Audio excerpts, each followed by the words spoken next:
Yes, thank you so much. Thank you to Corwin Ford and Coors Light for helping to make this happen. And welcome back to Boise, you guys. It's so great to have you. Yeah, we're excited. Yeah, give a big applause. So, you were here a few years ago. I got to be honest with you. When I heard that you were coming back into music, I was like, I got so giddy. And just, you were doing sound check. I was flabbergasted. So I'm so glad that you were back, and I'll just say you were missed. Aw, thanks. Everybody missed you. Thanks. We agree. Yes. And so we'll start out a little bit to say, at what point did you feel that this was the right time to come back and do music together? Well, every day I look for signs to make sure that it's still okay, because it was a really hard decision. I think that has to do with the fact that, just when I was growing up, my mom played music, and she had to work, and single mom with 6 kids, so she wasn't home a lot. And I just remember thinking, I just want to be around with my kids, and I just couldn't imagine how you would be able to do it at the same time. But then when I wrote a book about my story after I left, because when I left Flyleaf, all these fans were writing letters about things, the way the music helped them, and asking questions about. They'd always done that, and I tried to keep up with them through emails, asking, I feel suicidal, I feel depressed, I'm struggling with this or whatever. Do you have any advice about that? And so my husband, this is my husband Josh right here, actually. Say hi, everybody. Hi Josh.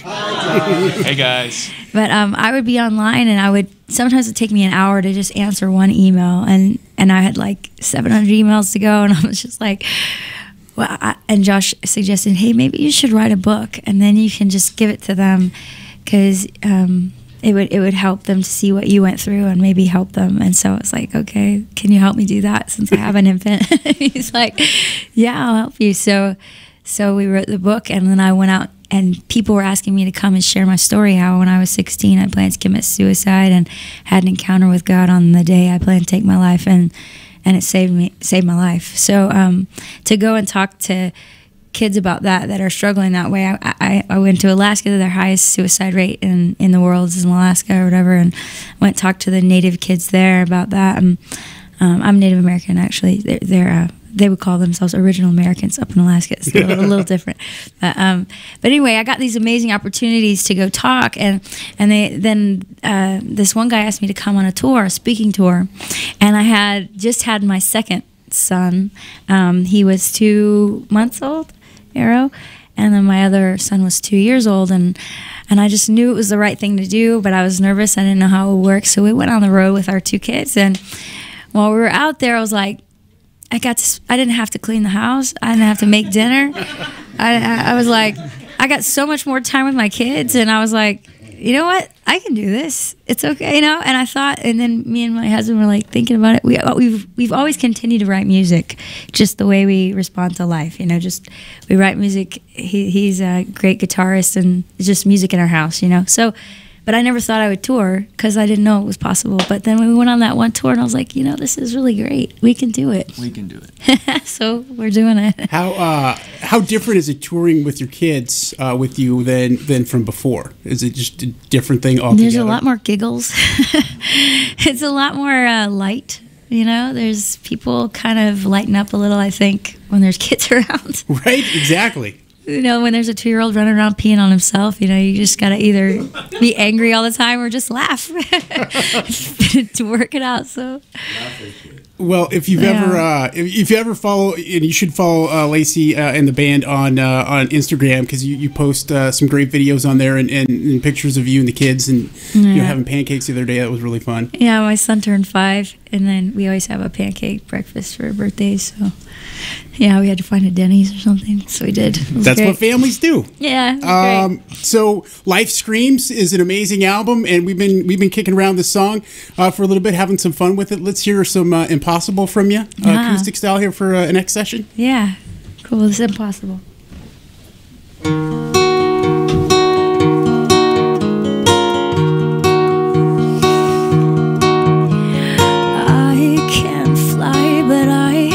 Keep finding myself soaring high above this. I have nothing left but I keep on pouring out like I am endless.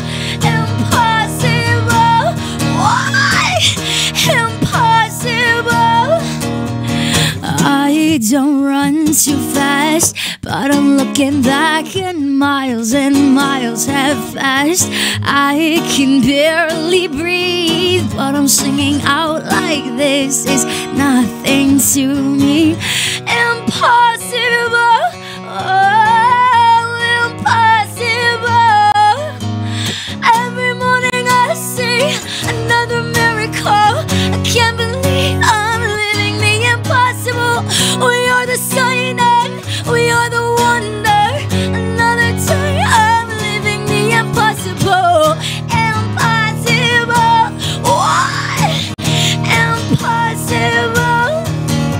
I choose to be alive, especially because the odds say I should die. I wrestle death again. I know more of his moves now, and I won't give in. Impossible, oh, impossible. Every morning I see another miracle. I can't believe I'm living the impossible.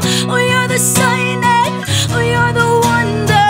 Another day I'm living the impossible. Every morning I see another miracle. Can't believe I'm living the impossible. We are the sign and we are the wonder. Another day I'm living the impossible. Impossible, what? Impossible. When I'm weak, I wonder if I'm gonna be alright. But too many times I've seen this all come to life. If I make myself stop and remember, every morning I see another miracle. I can't believe I'm living the impossible. We are the sign and you are the wonder. Another day I'm living the impossible. Every morning I see another miracle. I can't believe I'm living the impossible. We are the sign and we are the wonder. Another day I'm living the impossible. Impossible, impossible.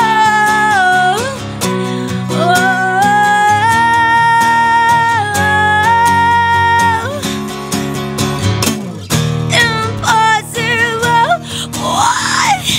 Impossible. Lacey Sturm live in a Corbin Ford Coors Light X session. Man, that's just incredible. How's it feel to get out and do that again for people? Free. Yeah, Feels great. It's you certainly you have a glow and an aura about you when you do that. It's awesome to see. Is it a different challenge now? You're out on your own name. Of course, we all know you from Flyleaf, but you know that was a couple years ago. So there's new challenges. You got to reintroduce yourself to people. Has that been a fun challenge to do? Has it been as difficult as you thought it would be, or not? Well, it feels free. That's just the best word I can think of, because, you know, there's not this agenda, like to have to succeed in somebody else's eyes. You know, like when you're working with everybody else, it's like you have to almost help them fulfill their dream too. And there's a little bit of a pressure there, you know, that's not there when your own motivation is just to be yourself and to do what you love. And if people like it, they like it. If they don't, it's okay. You don't have to make a paycheck for someone else, you know, and that's just free. You know, I think that's when we make the best music is when we don't have that pressure to make everybody else happy, or, you know, and that's what it feels like with this project. It's just us being ourselves and having fun and feeling really free. So it's a little different. That's awesome. And Life Screams, which you can buy right now anywhere tonight at the Knitting Factory for the Free X Show, which is awesome. I'm so happy that you guys are playing that. There's a lot of great stuff on there. As usual, you'd expect there's a whole wide range. I mean, there's like aggressive songs, and then there's like, kind of love-ish songs. And you said you've been writing music nonstop for a while. So how many things do you have kind of sitting around that you're like, this would be a good idea, this wouldn't be a good idea? I think we had like about 30 songs during the writing process. Narrowed it down to the 11 that were on the album, plus Roxanne, which was a cover. So we've got a lot sitting around for album number 2. We have more too, like just that didn't work out. They're just ideas, that we're always keeping up with. And kids' songs, that you probably will never hear. Well, I was listening to the album when it first came out. I was very excited. And then I land on this song, and I'm like, holy crap, this is one of the best cover songs I've heard. What made you guys decide, let's go ahead and do Roxanne? How did that happen? And where did you record that? Because the recording of that, it's a live recording, right, is amazing. So where did all that happen? How did it happen? It's funny, she came down, we were in the house, like she said, we're always playing music and stuff like that, and she just kept saying, I feel like I want to cover Roxanne. And I'm like, thinking about it in my head, I'm thinking about our style, and I'm like hearing that, and I'm like, I don't know, Lacey, I don't know if that's going to work. And so I was just kind of shaking my head. And then one morning I woke up and I was like, I think I have an idea. And I started kind of just playing this riff, and like literally it unfolded within like 5 minutes, just the way it sounded, because it went from like this kind of poppy groove type thing to like this kind of dark and menacing. And just she can tell you about why she wanted to sing it, but like it was cool to see how the music part unfolded. I think he was so excited. He like did this woo and like gave me a high five. He was like, that worked out awesome. So I was like, we didn't know, because like you said, it's a different style, but it worked. So how does that work with the permissions and things like that? Do you have to go and track that down? I'm friends with Sting. Yeah, of course. Just texted him. Just kidding. Good idea. They just work it out with, you write them and then you just pay them when they play it. So it was interesting. Our lawyer was like, send me the version of the song. As long as it doesn't divert from the original too much, you're cool. And I'm like, I sent it to him. He wrote back in like 5 minutes. He goes, love it. It's perfect. Yeah, so they get royalties for it, and probably helps them out some, maybe. I don't know. But that's awesome. Well, hey, let's hear it. I don't know if everybody's got a chance to hear it. It's on the album Life Screams, and you're going to get to hear it right now. Let's do it.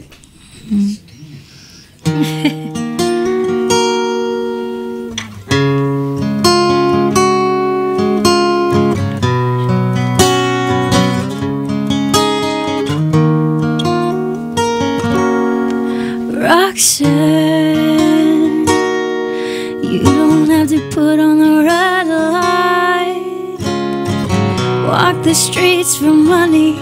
You don't care if it's wrong or if it's right. Roxanne, you don't have to wear that dress tonight. Roxanne, oh, not again. Don't you put on the red light. You don't have to put on the red light. You don't have to put on the red light. Roxanne, don't you put on the red light. You don't have to put on the red light. You never have to put on the red light. Roxanne.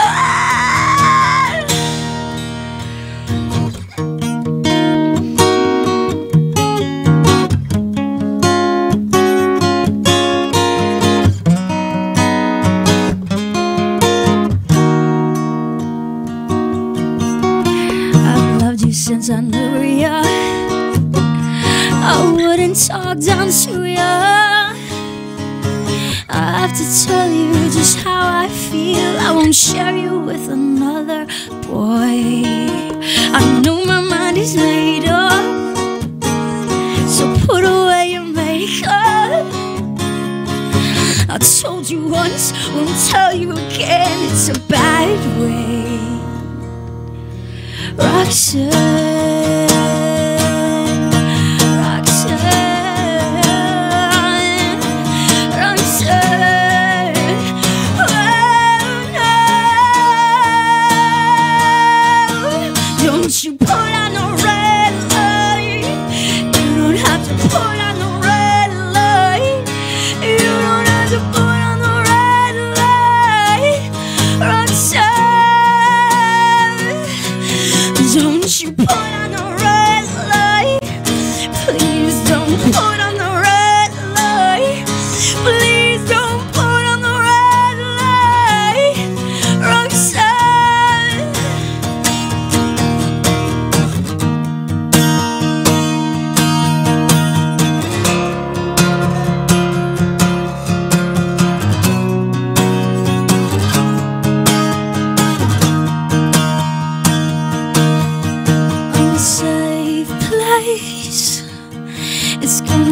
be okay. I promise I'm a safe place, Roxanne. I know your heart is broken and it's left your soul wide open. I know your heart is broken, Roxanne. Don't try to pick up the pieces, just leave them where they lie. I wanna give you a new heart tonight. Don't try to pick up the pieces, just leave them where they lie. I'm gonna give you a new heart tonight. Don't miss your put on a red light. You don't have to put on the red light. You'll never have to put on the red light, Roxanne. Don't miss your put on a red light. Please don't put on a red light. You'll never have to put on the red light, Roxanne. Roxanne, Lacey Sturm here to live Corwin Ford Coors Light X Session. Wow. Josh, sometimes you worry that Cape is going to appear on her and she's going to fly off like a superhero when she sings, because it's like a different vibe altogether, right? Yes, she's a very passionate person, Yeah. on and off stage. It's awesome. It's a great thing to see, and we'll wrap this up here with I just have a question. Is that, for a period of time in rock, there weren't a lot of female fronted bands that people could look to, and then Flyleaf happened, and I wonder sometimes that now we have a bunch and they're great. Stitched Apart was just in here doing an X session, and Mixie was very excited to get a chance to meet you. You ever look at yourself as a trailblazer? Because if you don't, you should. Yeah, I don't know. I didn't think about that. I see her that way. Yeah, I mean, there weren't a lot of girls who could come out and sing and then, scream and get real aggressive and get away with it and not be labeled something. But I think that you managed to do that. And if you don't, you sure should, because there's been a lot of amazing artists, and I think a lot of that has to do with you.